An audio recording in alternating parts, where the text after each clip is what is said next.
Hi everyone! In this video I'm going to go over the finishing touches to the scarf that goes with the Landry hat.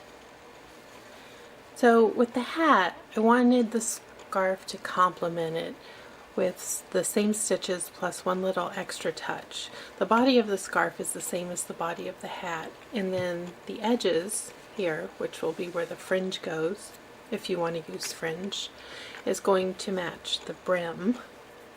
And then I'm going to do a special stitch all along both sides. So now that I'm at the end, I'm going to chain one. I've just finished crocheting it to the length that I want it. And I'm going to work 2 rows of single crochet just to make it really visible that it's kind of a border. There's going to be borders on all sides, even though they won't be the same. So the short ends with the fringe will have one style of border, and then the long sides will have a different one, just to make it interesting. Texture is always nice with these chunkier knits.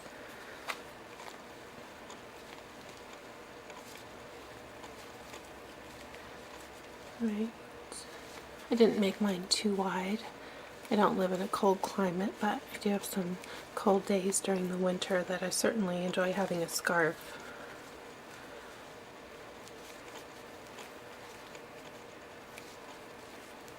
Alright, so I'm at the end.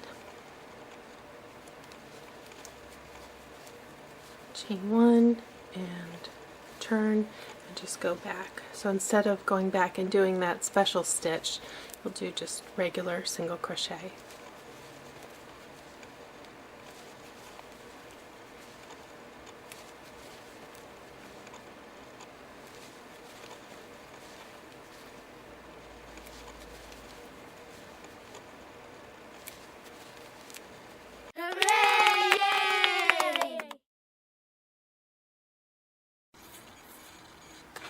I'm excited to show you the project trackers I have designed, and I wish I did this years ago because they have been really wonderful to have. So first of all, nice size, fits right into a project bag, and this is the large print. In the front of the large print, I want to show you, there is a true to life 4-inch ruler, so you can check your gauge easily. You don't have to fumble around, look for a ruler. I've used this quite a bit in just the past 4 projects I've used in this book. And there's also small print, and each of these books has sections for small projects, mid-sized, and large projects like blankets. So the small projects, there's 60 stitches, like a dishcloth, something like that, and there's room for notes, and I have space after each stitch that you check off. If you have to put a note, maybe you changed a color, you changed a stitch, you changed your hook, all of that can be in there. Mid-size projects, 180 stitches, and there's room for notes. And then the blanket size, 330 stitches. And then let's compare the large size print, which I need because I have terrible eyes since I was a teenager, compared to the small size. So handy. And of course a link will be available to get these if you want one for yourself. I finished doing both edges, and now I'm going to start working along the long side of the scarf. And you want to do these short edges first so that they both get completely enclosed with the border that's going along the long edge. And this has worked similar to how a feather stitch has worked. So just as I've completed my last single crochet row of the border, I've chained one, and I'm going to go into a stitch, pull up a loop, go into the next stitch, next stitch, pull up another loop, pull through all 3.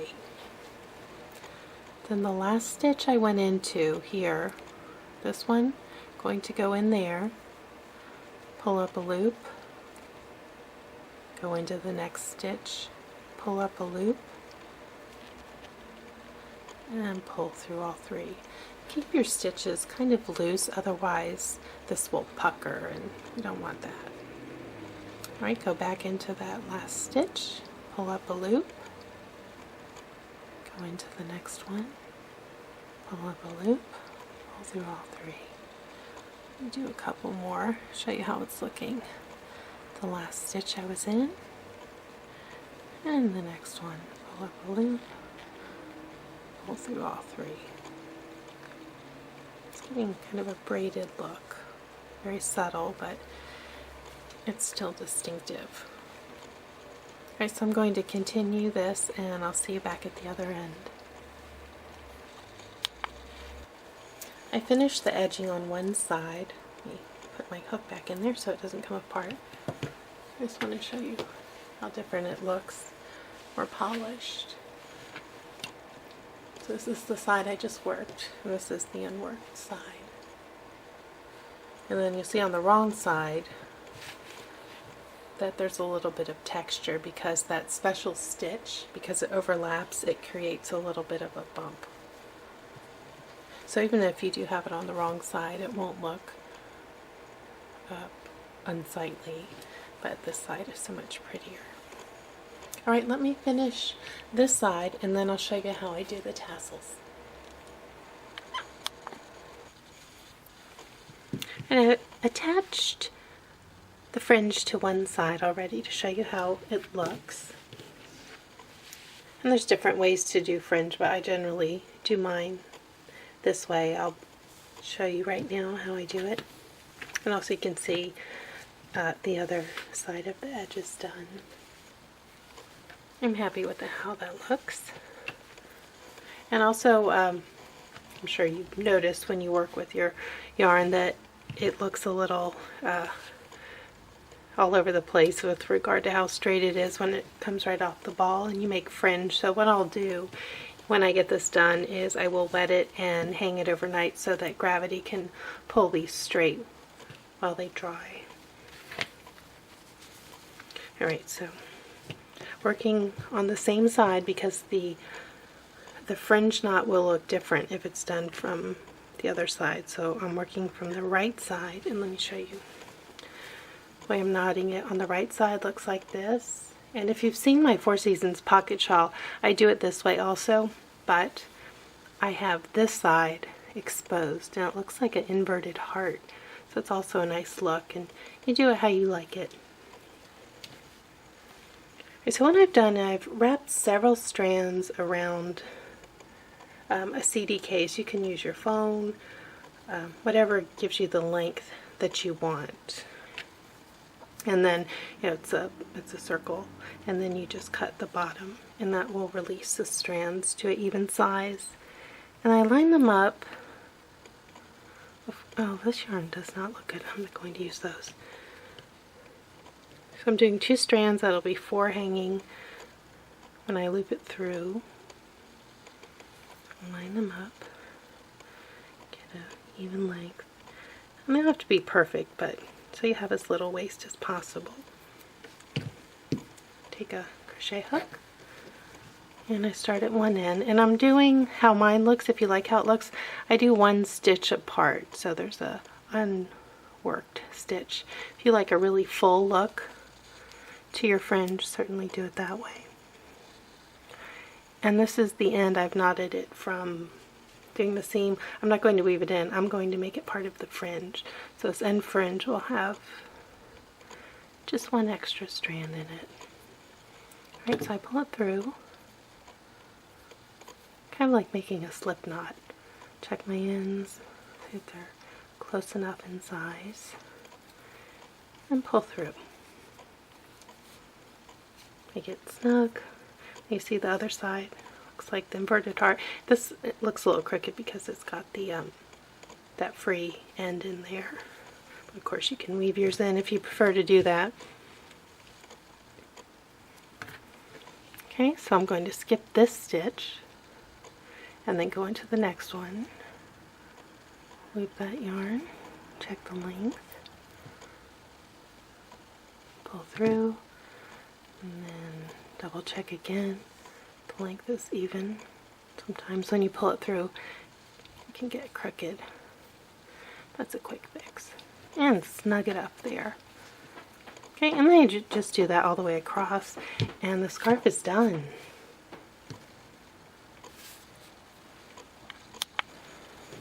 Hey everyone, I'm back. I've got my overnight dried fringe here.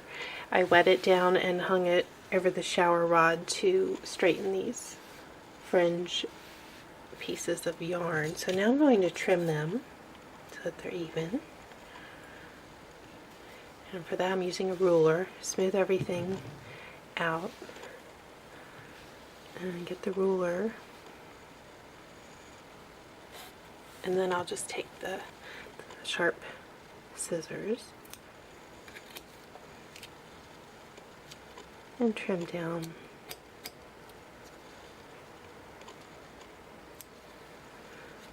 the longer pieces.